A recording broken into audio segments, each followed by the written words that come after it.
Republicans are crisscrossing Nevada today, rallying their supporters ahead of tomorrow's caucus. Here to talk about this is Dr. Jason Johnson. He's the chief political correspondent for Politic365 and a professor at Hiram College. Great to have you here. Thank you. Glad to be here. So is Nevada a sure win for Mitt Romney? Oh, it's a sure win for Mitt Romney, but he already won. I mean, he won when he beat Newt Gingrich in Florida on Tuesday. So this is very simple at this point. There's a large Mormon population there. He spent more money than anybody else. At this point, it's just a long, slow march to his coronation. Yeah, 4 years ago, he seemed to be an easy win for him in Nevada as well. What do you think you're doing if you're on Newt Gingrich's team here? What is your next strategy, or is it over for him? It's over. I mean, look, he just got left at the altar. I mean, you know, he was a good friend of Donald Trump's, and he talked about he was the only one who was going to show up at Trump's little debate adventure that he was going to have last fall, and yet Trump comes out and endorses Mitt Romney. It is over for Newt Gingrich. You didn't go there. I wasn't going to go there with Donald Trump. I just had to say so. I mean, left at the altar is kind of funny with Newt Gingrich.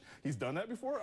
So wait, you're saying that Donald Trump was a make or break for this? Yeah. Really? Yeah, because on a lot of levels, I mean, what else is Newt Gingrich going to do? I mean, the only people who endorse him, you've got Sarah Palin and you've got Herman Cain. That's not really that helpful. When the person that he's been courting all this time comes out for the other person, you're not going to prom. It's not going to work. Left at the altar, not go to prom, and there is Donald Trump. We show him when we can. All right, let's talk about when the Republicans unite. When is it finally enough with the mudslinging and all of this? When do they come together? You know, Republicans, we always say this in political science, Democrats fall in love, Republicans fall in line. They're going to fall in line fairly soon, probably sometime in March. I mean, you know, Ron Paul's going to stay in the race, even though he hasn't been that successful. I think Rick Santorum's going to be done after Nevada or sometime very soon. Newt Gingrich will stay in out of ego and anger. But they will eventually rally around Mitt Romney, and Mitt Romney will have to face Obama. I think you're right about Ron Paul. He doesn't seem to be giving up anytime soon. When I think of Nevada, I do have to say, Jason, I think of the housing crisis, and so many people have been affected there. Do you think they want something new, and they're tired of the administration? Obama was a big day for him today with the unemployment rate, but do you think that they want something new?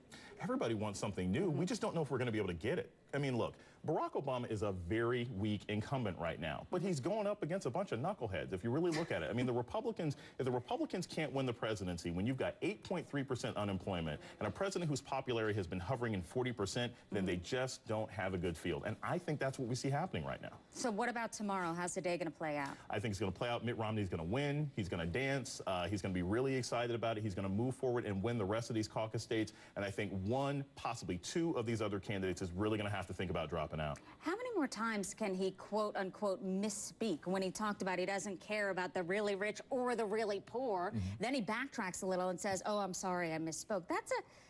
You're running for president. You can't misspeak. Here's the catch. He's not misspeaking. This is how Mitt Romney really feels. He doesn't really care about poor people. That doesn't mean he's a bad person. It means that is not his concern. He's concerned about working class Americans, and he thinks he's got policies that can help them. But poor people, he's not concerned. All right, we'll see how it plays out tomorrow. I think you're right about a lot of things, except Donald Trump, maybe. Dr. Jason Johnson, thank you. Thank you. Appreciate your time. You know, Roseanne Barr, how about this one? The comedian is hoping her next